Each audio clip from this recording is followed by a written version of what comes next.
crazy, but I didn't know he would. How did it run after that, Cat? It helped it. It didn't spin as much coming off the turn. Welcome to another high-octane episode of Southern Dirt Motorsports.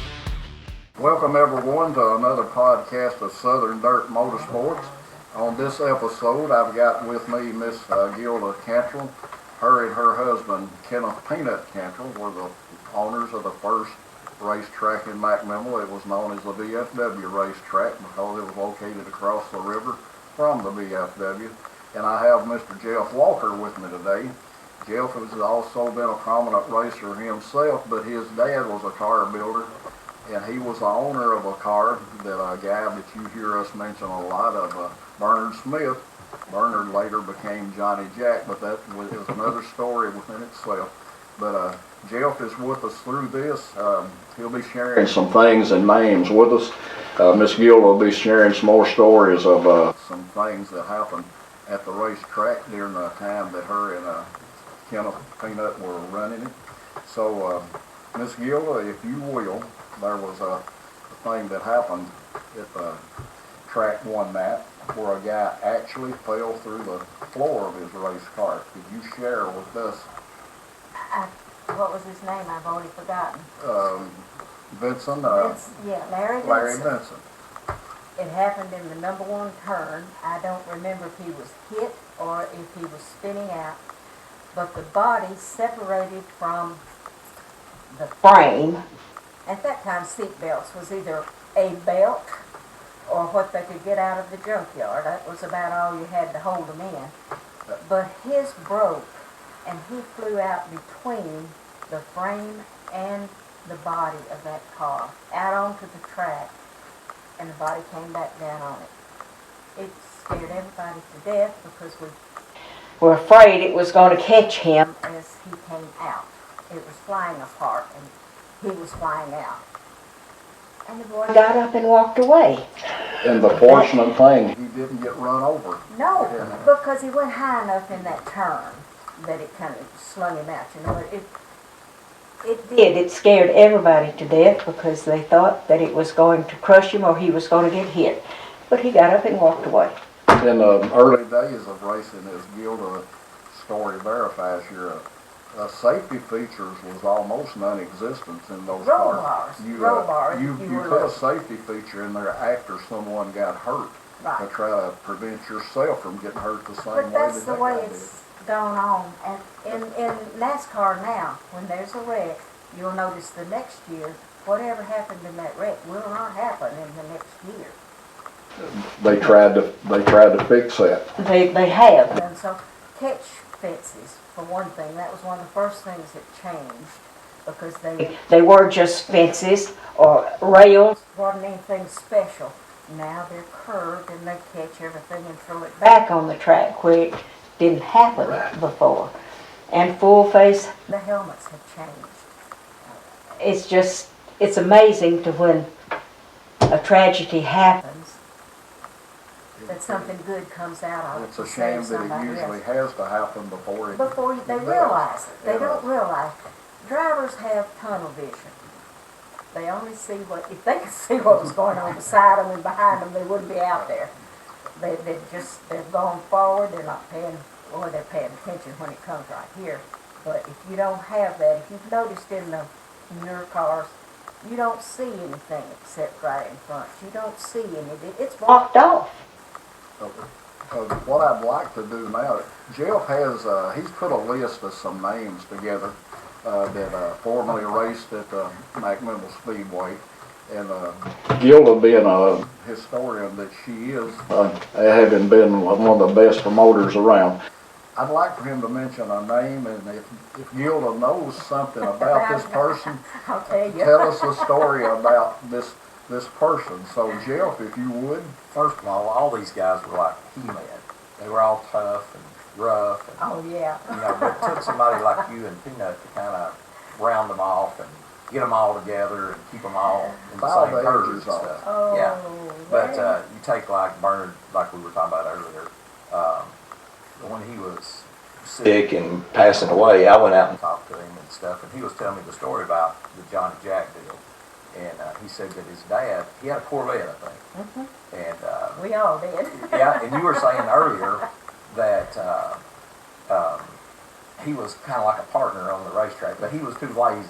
Too He just wanted lazy to kind of, to he didn't want to lift do his any work And and he stuff. admitted that. Yeah, but I think my mom, I had talked to her, and she said that he was going to school, and that he was trying to drive a little bit too, and maybe Peanut, like you said, my dad used to keep a car that he drove, and so that was kind of the way Bernard got in, also through Peanut. Yep. But like, and when I was talking to him, he said he had a Corvette, and his dad told him that at the time the big deal was a Thunderbird car, and so he told him if he would leave it alone, he would buy him a Thunderbird, and so he said okay. So then the next week or whatever, I think they went up in Cookville area up there, Burgess Falls, or one of those racetracks, and Bernard said when he went to sign in, he just said Johnny Jack instead of Bernard Smith, and that it just stuck, and that's pretty neat. Right But he there. didn't ever get a Thunderbird. He liked Chevrolets too. We all had a Corvette, and that was just the thing. Everybody had to have one. You had to have at least one. At least one. We brought the first one in here that We got when we we were in Washington State. It was a 54. Ford Corvette. And the first night we had it, We got hit at a red light, split the back end, fiberglass now, and the insurance company was having a fit because they didn't know what to do about fiberglass. We're gonna have to send it back to the company. And I says, that's fine, just pay, send it back to the company. as it turned out we knew a Boat dealer that dealt with fiberglass, and he put it back together the way it was supposed to be. And we had it painted black at that time, so we had the only 54 Corvette black. And we came back into McMinnville, and it caused all kinds. problems. And Bernard had to have one. GB had to have one. And some Jones boy had to have one. Anyway, we had a bunch of Corvettes here at that time. Who else have you got down there? I get off. Earl Lawrence. Oh my goodness. Now Earl was something else. He Was the best there is in Warren County to drive a car. he was a racer. And that's He did all of the work on his cars, as you said. He built them, and he He was was focused on racing and nothing else. Nobody's gonna beat me. And Earl set the standard that everybody tried to They meet. most certainly did. Who else you got? Don Hobbs. Don didn't start out on the track. He started out in the figure 8 Okay. bunch. We had a race where you race figure 8, you know, that if you hit the middle, you got hit. Well, that's where Don started with junkyard cars. But then he decided he wanted to build him one, I believe number 7, I think was his car. And he became a tremendous driver. Actually, speaking of the figure 8, I know you had some characters like Snake Lance. Oh, yes. The guys that ran that. Yeah. That was more like a daredevil type That thing, was but- their, yeah, it was a daredevil, and that group of boys, there's one group, that's all they wanted to do, and Snake was one of them. I had Yeah, forgotten Merle about him. Yates. Merle Yates, that's another one. I had forgotten Snake about him. later on became a deputy sheriff or something, didn't he? They have, I'm not sure. I think he was. I think he Under, was. I forgot who the sheriff was at the time. I don't remember either, but I know he was. There was all kinds of talent at that racetrack. There was. yeah, we Oh, had a little bit of everything out there, BK Luna. out as far. Later on, I think BK, of course, he built the newer Spartan Speedway, and he also built the Baxter racetrack.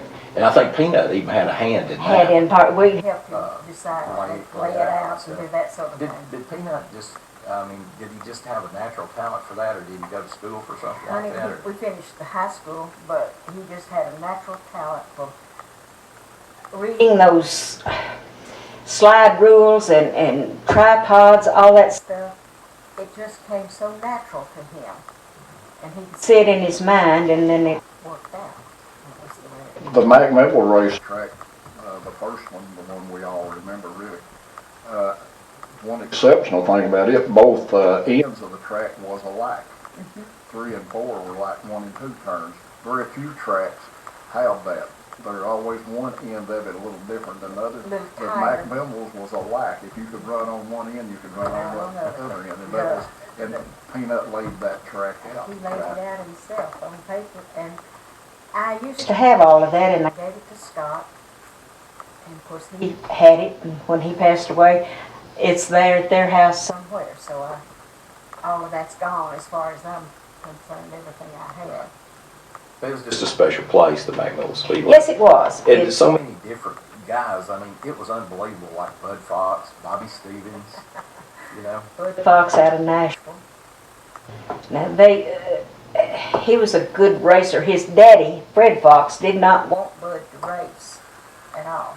He didn't want him to get hurt. oh yeah, At that time, there was no. No seat belt. You all cannot imagine. They put two men's belts together. To make a seat belt. Well, you go cut you a belly strap off some harnesses. Oh, yeah, You for could your get a guy's horses, back you turned out of his long barn. enough, Yeah. exactly.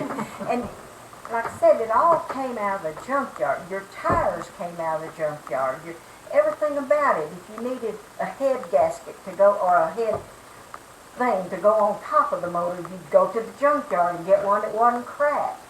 I know we made trophies out of, when a car blew, we had a trophy that was a piston that was cracked that County put together down here, so they'd have something in place of losing everything that they had worked on all week, just to come to the track. Those trophies are very unique. I know. I've seen one that had a gold painted brick in Yeah. the center of it, and a little car on top. But like you said, the piston and the rod Yeah. trophy. Roy Freeze actually has one of Earl's trophies made out of one of those pistons, a flathead Ford piston that Gilda is talking about. Now, he has Well, that trophy in his we shop. couldn't afford Earl to gave it buy him. them. We couldn't afford to go buy trophies. Where would you go buy trophies at that, in the 60s? You'd have to go to Chattanooga and Nashville. It wasn't here in McMinnville. And if you were raised here, you know that's where you were. You didn't go to these other places to get something. When you did, It cost too much money to begin with. We didn't have them. So like you said, Kenneth, Peanut, he just had that vision. He could see. see what he You know. wanted, and he could do it. A couple of times I talked to him there before he passed away and stuff. I mentioned, I said, "You were like Bill France." You know, he supposedly as built good as Daytona Bill and France. Talladega, and he had this vision, you know, and he Build it, and the people come, and that's the way it It happened. we knew Bill France. We went to Daytona when they were building, and we had a Mark, what's his name? Groucho Marx car. What is that? A DeSoto. Beautiful DeSoto. That was fast as it could be. and we went down there while they were building. We were in that car, and we drove drove around. the Daytona racetrack in that car. It's pretty neat. And it was, I remember that, I had not thought about that in years, but That was a special treat for Kenneth. And he and Bill France knew each other, and they talked about how the track was going to be built. Yeah. That's just what he did. That's pretty pretty cool. that's just remembrance that we have, that people that see this won't have any idea of what we're talking about. Right. Because they don't understand what goes into building one to begin with. You go to a track and you think, it's just been there. No. It takes years. Count laid the track out here. It took him a good 2 years To lay it out. After racing on other tracks around here, knowing what he wanted it to be. Yeah. So, And you talked about what a great. promoter he was, and he was. And he He was. kept, there was all the time something in the newspaper. oh yeah. You know, He did a real good job He of did. that, and that's why some of those articles are still around now, Yeah. because he did do that. Exactly right. That's one thing that's really missing with short local tracks now is there's no promotion of it. Even NASCAR races On the news, the normal on news, you hardly hear anything about it. You know, well, look at they think now ESPN that or it's something. just There. But then you had to let people know, and the only way you could do it was through the newspaper, and at that time you could afford to do it. and guys would wreck from the flagman stand just to get the Just to name get a in the picture newspaper. in the paper, exactly, because they were there to take a picture. That's what people came to see, and that's what they still go to see, are the wrecks. They could care less about how the race was run and how smooth everything was. They want to see a wreck. And there were some guys on that list that did that. And they knew they were gonna do that. That was Maybe actually talking true. out of, Guys would do that. that may be talking out of pocket, No, but you're not. they were told, if you want a good show tonight, if you'll give us a good wreck, we'll get you in the paper. Yeah. And And they would do it. And they would do it. I mean, that was one of the reasons Snake Lance loved that figure 8. He knew he could always have a wreck right in the middle by pulling something and get a picture. I mean, that was part Snake of had a it. brother that raced I too. don't remember his name. Bill. Bill. Bill, Yeah, that was his name. name. Yeah. And he was my age. Lord mercy, he's old too. I No, guess you're he's not. passed You're away. just experienced. Oh, no, honey. I am proud of my years. I'll be 85 in January, and I love every minute of it. And she's just as pretty as she always was. That can be cut out. But you talked about all these guys and all the local heroes, and yet you did have the invaders that came in to try to steal the thing, and You talked about Marty Robbins. Marty All those Robbins guys. and Alabama Gang, that's Donnie and Bobby Allison and Red Farmer, they were all here. These people went on to become well-known people, but they started here. And that was the fun part. It was, and to know that they were just Ordinary guys Just like people everybody like else. us. And And most of them never forgot where they came from. They Exactly. stayed that same ordinary guy that they were to start with. but any And old Red Farmer star, still is. he still is. He still is. We Saw him oh, I guess a couple of 3 years before kind of passed away in Nashville when they first started trying to do the new Nashville Yeah. Speedway and talked to him for a while. And He that still was- races at Talladega Short Track. On He'll do it till, he runs crate cars. That's, I started to say he was about He looks the my age. same. Oh, There's still hope for Me and Gilda. well, I plan on being here a while, but I sure have enjoyed the ones I've had. But it has been a time that I wish that this generation could enjoy what we did. I've always said. I lived in the best of times, and I really feel that way. And There was more of an interest in cars back then. Kids, when I was growing up and stuff, all you could think about was getting some kind of old car and fixing it up, Making it faster. and yeah. And Nowadays, they just go buy Honda. Civic or something like that. Well, I got one downstairs. Yeah. I got a good old one downstairs, a 23 Model T Roadster, Yeah. road racer that company I built, and trophies. galore, and anybody would be interested. In it, I'd be interested in selling. That sounds like a commercial. to me. Yeah. Well, okay. Okay. Those days, I don't see them ever coming back. Back, but the ones that haven't lived it Have really is missed something, Right. I feel. And Jeff was fortunate enough to to be raised in it. and I mean raised. In it from the very beginning, because he Yeah, I was was- about 3, 4 years old when we opened the track. I was rearing as a child, and I just never had gotten over it. Well, that's And- okay. But like people like you and Peanut, y'all were a huge influence on my life, even because it just put something in you. Your dad was a great guy. Yes, he My was. dad was. He was the something else. greatest. He was the kindest, sweetest man. And he was really smart. He was smart. He could build a motor from ground up. I mean, from the first bolt all the Him and way. Earl Lawrence worked together a long time out of Standard Auto Parts, and when you could buy rebuilt engines, Paul put them together usually. I know Earl ran the crankshaft machine and what kind of machinery, but Paul actually put most of those motors together when you bought a remanufactured motor from Put Standard Auto ours Parts. together all the time. Him and Laverne Jones and Willie Carpenter, they all lived right there together, and many a night Nights, all night long. they put one together to be run the next day. I could just about put one together. I could smell. That you were not allowed to run illegal gas, airplane gas or ether or anything like that, and I could smell it just as sure As rain was coming. And many a nights when we didn't win anything, we would protest. the winter, because I could smell. Something was not right with that gas. and we'd get us $25. You could go to the drugstore and buy ether back You could then. buy either then. It wasn't as controlled as it is now. But you could actually go to the drugstore and buy it to pour in. And You you could smell it. Most people couldn't, I don't reckon, because they never never did protest. I always would protest on gas because that's what I could smell. And it was always right. And then they started using the airplane. I guess it's high octane or something. I didn't know, but I smelled the difference. It in ran that. leaner and cleaner. Is that what it was? I don't know, but I know we came home with $25. many a nights when we had not worn anything else, and that would have been groceries for the next week. Absolutely. But that was, Part of life. But you- Bobby Stevens. Oh, yeah. Won a lot of races. Bobby You know, Well, just Lewis Flat, he's come in from Cookville. Wild Bill DeLong. oh remember, man, I remember, I had not thought of Wild Bill in a long time, but that, I remember him running too. they tell a story where, Lawrence tells a story where Bill He used to be like, come to the races one week, and he would say, next week I'll be back. with my car.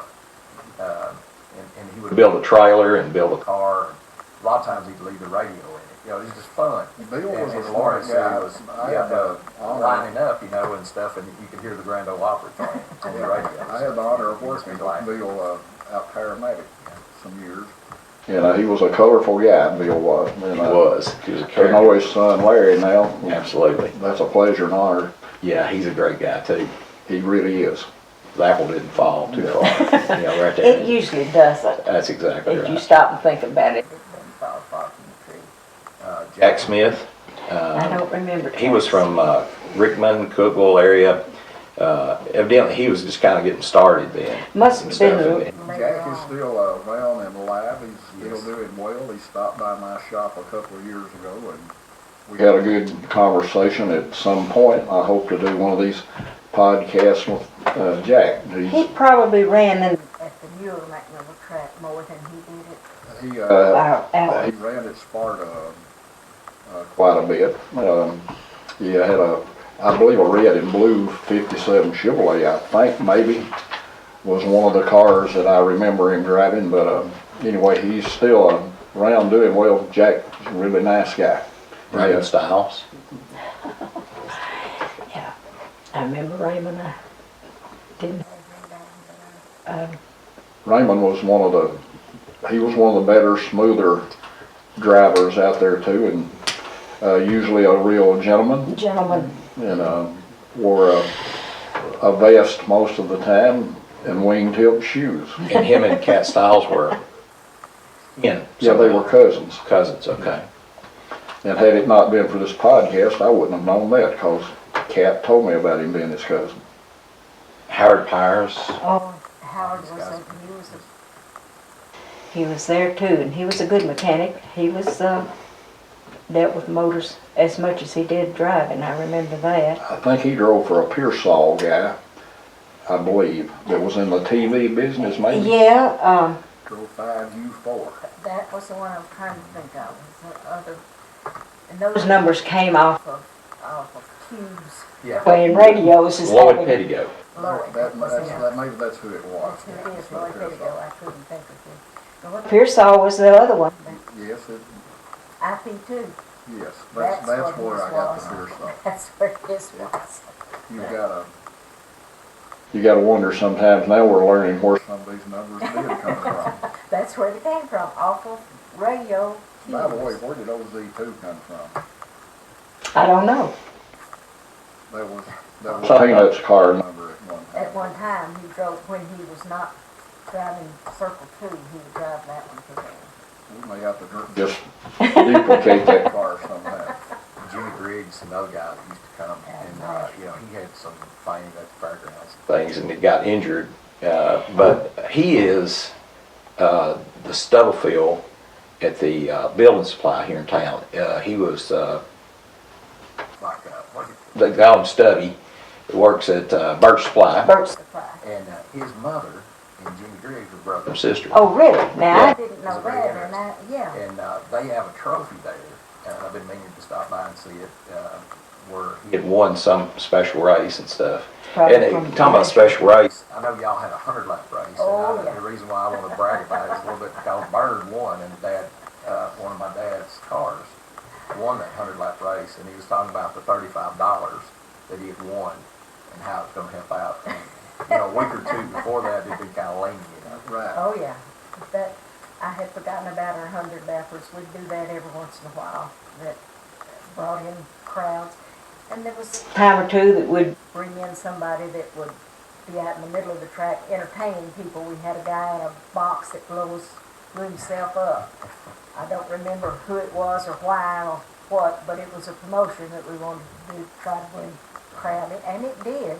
And he did. He blew himself up Yeah, and walked away I've from actually it. saw that before. Places, yeah. I don't know how they do it or whatever, but it did bring in some people. Yeah. Well, Jeff and Gilda, I really enjoyed this. I hate to stop right now, but this is the end of this episode that I want to get both of you back. We're a long way from being through with what you guys are telling us, the history that you're sharing with us today. I wished I could we couldn't- remember more. We couldn't find anywhere else, but I invite everyone to watch Southern Dirt Motorsports on YouTube. And guys, please subscribe to it when you're watching it. That's what will keep it alive. Let us know what we can do better. Let us know if you need something different. This is for you. It's a history of the dirt track racing in the Upper Cumberland area. And that's what we're trying to do, is bring some of the colorful people and the history of it. Let us know what we can do better. Thank you.